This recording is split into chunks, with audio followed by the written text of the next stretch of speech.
Baik, selamat siang dan salam sejahtera buat kita semua. Perkenalkan, nama saya Jakaria Agus, kelas A2 Manajemen Pagi, NIM 1910416900, dosen Adi Mursalin SEMM.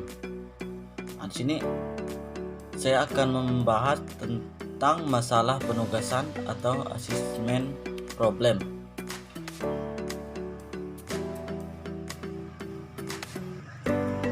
Pendahuluan. Masalah penugasan, masalah pemrograman linear khusus. Terus masalah pendelegasian tugas atau asesmen ke sejumlah penerima tugas atau asesmen atas dasar satu-satu atau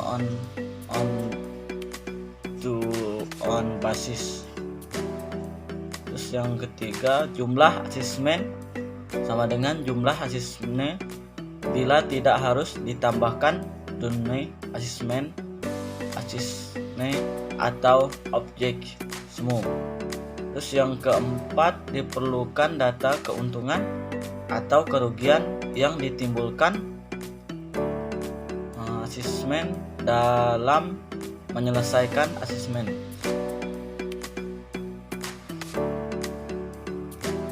Terus ada pendahuluan juga. Masalah bisnis, minimasi, maksimasi, tujuan, menjadwalkan setiap asesmen pada suatu asesmen sehingga dihasilkan kerugian minimal atau keuntungan maksimal. Terus ini ada kerugian berupa biaya dan waktu. Terus ada keuntungan berupa pendapatan, laba, nilai, kemenangan. Terus ada umumnya diselesaikan dengan metode Hungarian. Pendahuluan Hungarian yang pada tahun 1916 dikembangkan oleh seseorang ahli matematika berkebangsaan Hungarian yang bernama De Koning.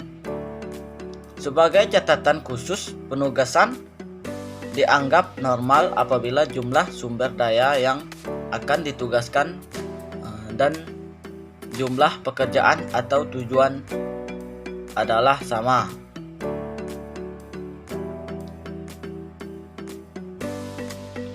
Bentuk umum dapat kita lihat di sini ada tabel masalah penugasan.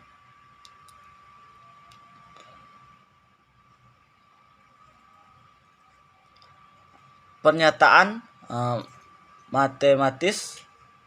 Pertama, penugasan I, pekerjaan dalam kurung I sama dengan 1, 2, 3 sampai M kepada J tugas J sama dengan 1, 2, 3 sampai dengan nilai seterusnya, yaitu N, dengan biaya sebesar C. Di sini dapat kita lihat X kuadrat sama dengan 0 jika pekerjaan ke J tidak dibebankan ke mesin I. Terus 1 jika pekerjaan ke J dibebankan ke mesin 1. Fungsi tujuan itu X sama dengan X. Kendala dapat dilihat pada slide, itu rumusnya.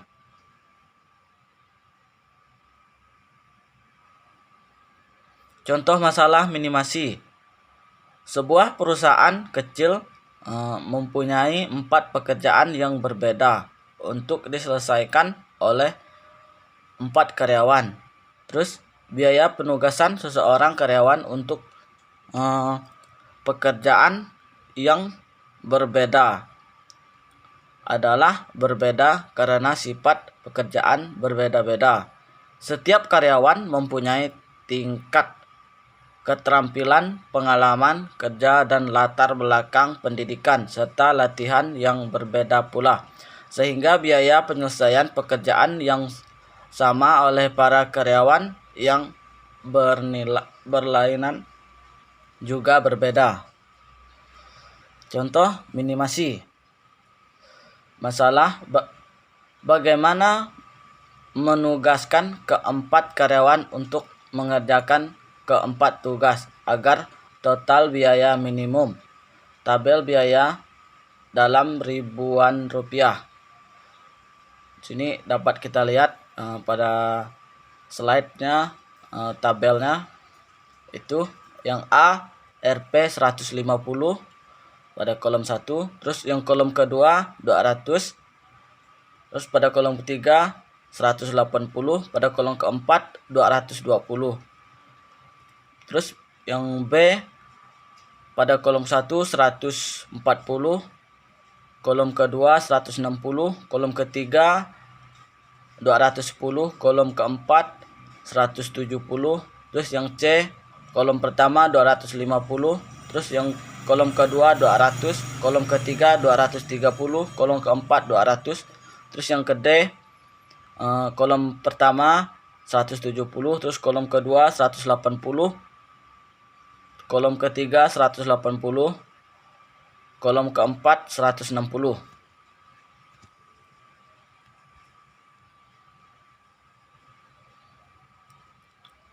Contoh minimasi. 1. Menyusun tabel biaya dari permasalahan yang dibuat. Dapat kita ketahui. Terus yang keduanya, mengurangkan nilai setiap baris dengan nilai terkecil setiap baris.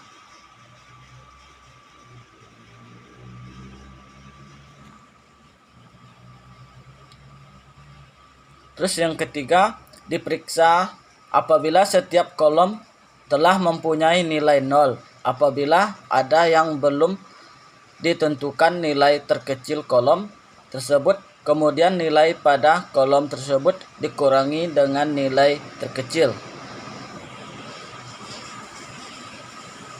Keempat, menentukan penugasan optimum praktisnya dalam melakukan tes optimalis dengan menentukan semua nilai 0 dengan menggunakan garis vertikal horizontal seminimal mungkin. Terus yang kelima, merevisi tabel jika jumlah garis belum sama dengan jumlah asesmen atau asesne. Ditentukan nilai terkecil yang tidak tertutup garis.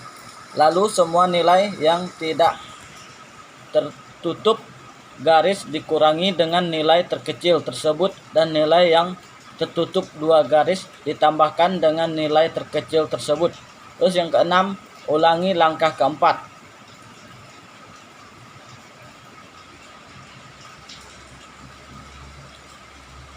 Penugasan optimum biaya A ketiga yaitu Rp 180, B kolom ke-1 140, C kolom kedua 200, D kolom keempat 160.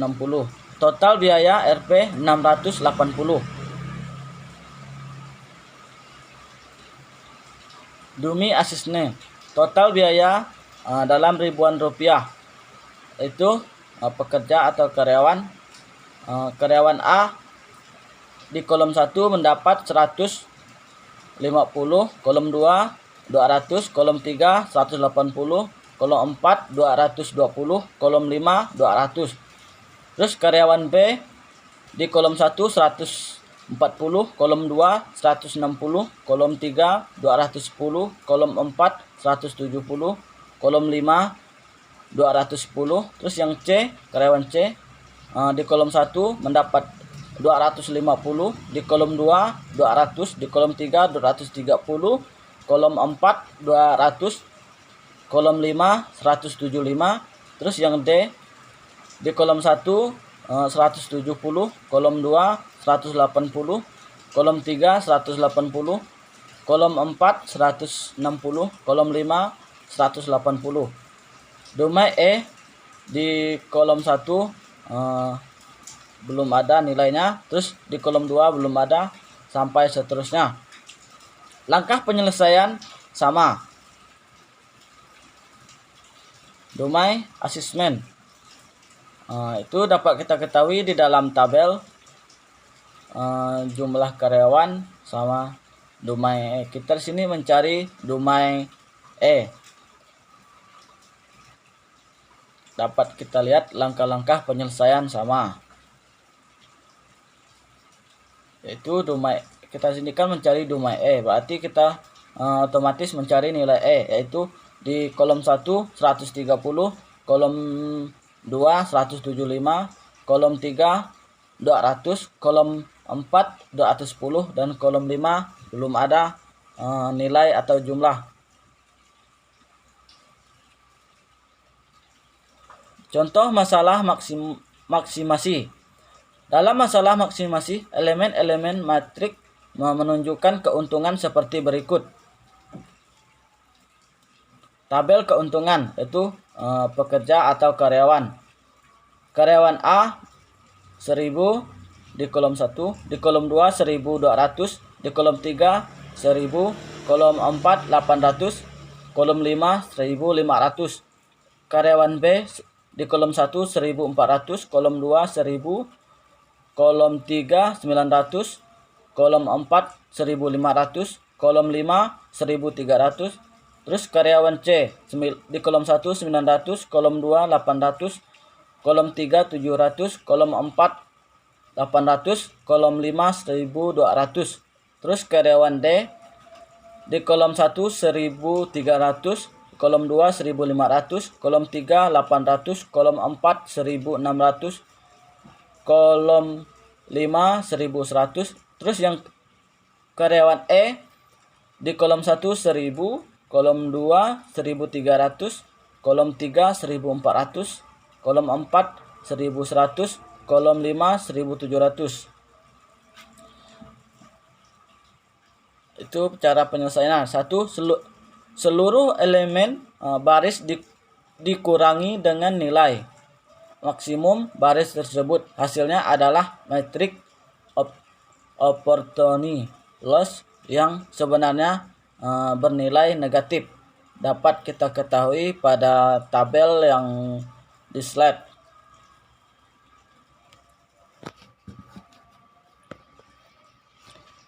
Terus yang kedua, minimumkan opportunity loss dengan cara mengurangi seluruh elemen dalam setiap kolom yang belum ada nolnya dengan elemen terkecil pada kolom tersebut.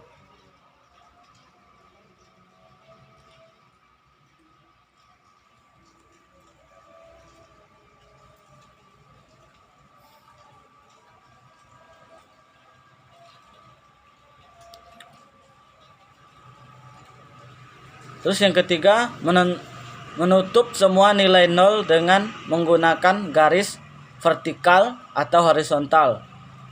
Seminimal mungkin dapat dilihat bahwa seluruh elemen nol baru dapat dihimpit oleh 4 garis.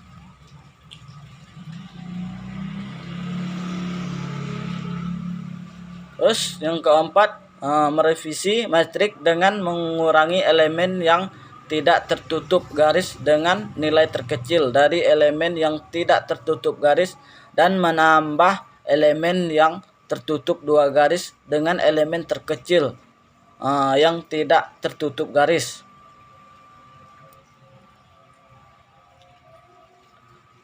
Terus yang kelima, ulangi langkah ketiga, penugasan optimal.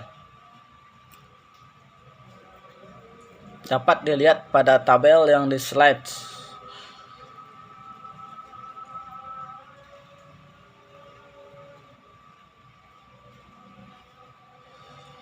Dalam praktek sehari-hari, tidak semua masalah penugasan memiliki metrik biaya atau keuntungan. Seperti dalam 2 contoh kasus di atas. Ada kalanya seseorang karyawan misalnya tidak dapat dilokasikan atau ditugaskan untuk sebuah pekerjaan tertentu karena alasan usia, jenis kelamin, keterampilan yang tidak memadai, kondisi fisik atau karena sebab lainnya. Dengan demikian, karyawan yang keterbatasan seperti itu tidak dapat dipaksakan mengerjakan sebuah pekerjaan yang memang tidak mungkin baginya. Untuk mengatasi hal semacam ini, maka dalam proses penyelesaian perlu ditambahkan sebuah bilangan yang sangat besar dan disebut dengan bilangan M. Untuk masalah minimalisasi dan M untuk masalah maksimalisasi. Proses penyelesaian selanjutnya dapat dilakukan dengan cara yang sama seperti pada kasus penugasan yang normal.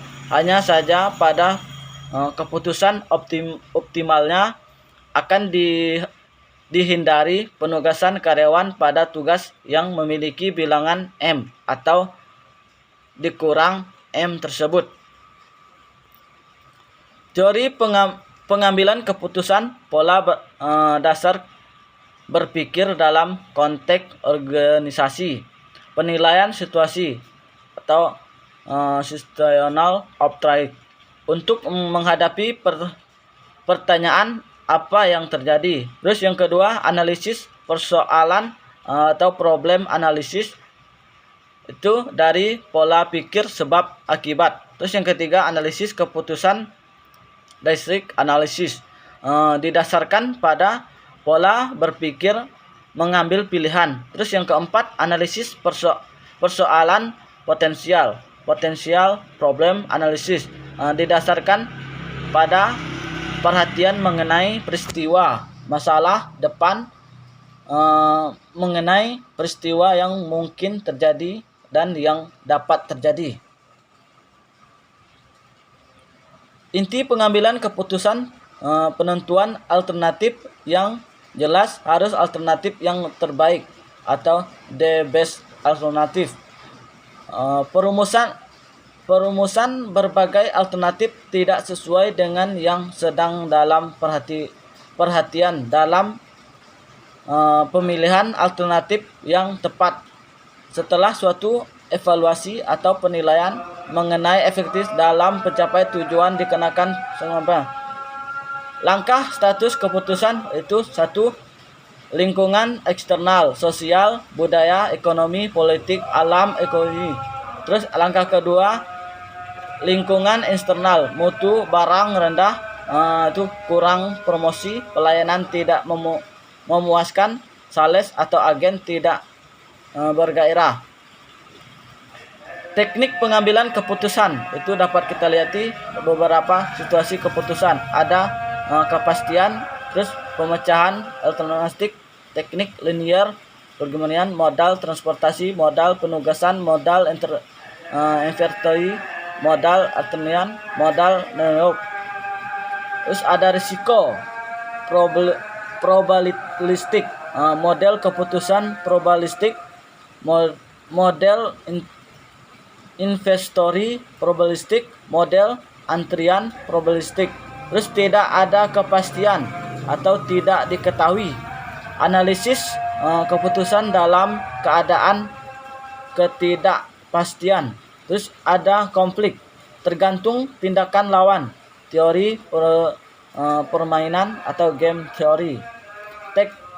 Teknik pengambilan keputusan itu dapat care time jika semua informasi yang diperlukan untuk membuat keputusan diketahui secara sempurna dan tidak berubah. Risk jika informasi sempurna tidak tersedia, tetapi seluruh peristiwa yang akan terjadi beserta probabilitas diketahui. Itu angka 3. Jika seluruh informasi yang mungkin terjadi diketahui tetapi tanpa mengetahui probabilitasnya masing-masing. Teknik pengambilan keputusan itu konflik. Jika kepentingan dua atau lebih pengambilan keputusan berada dalam peraturan aktif di antara kedua belah pihak, Sementara keputusan kritis risk dan yang aktif hanya pengambilan keputusan. Tujuan analisis keputusan decision analisis mengidentifikasi apa yang harus dikerjakan, mengembangkan kriteria khusus untuk mencapai tujuan, mengevaluasi alternatif yang tersedia yang berhubungan dengan kriteria, dan mengidentifikasi risiko yang melekat pada keputusan tersebut. Itu teknik pengambilan keputusan. Unsur-unsur dalam analisis keputusan: 1. Pernyataan keputusan. 2. Sasaran bagi keputusan. 3. Alternatif atau pilihan. 4. Konsekuensi pilihan.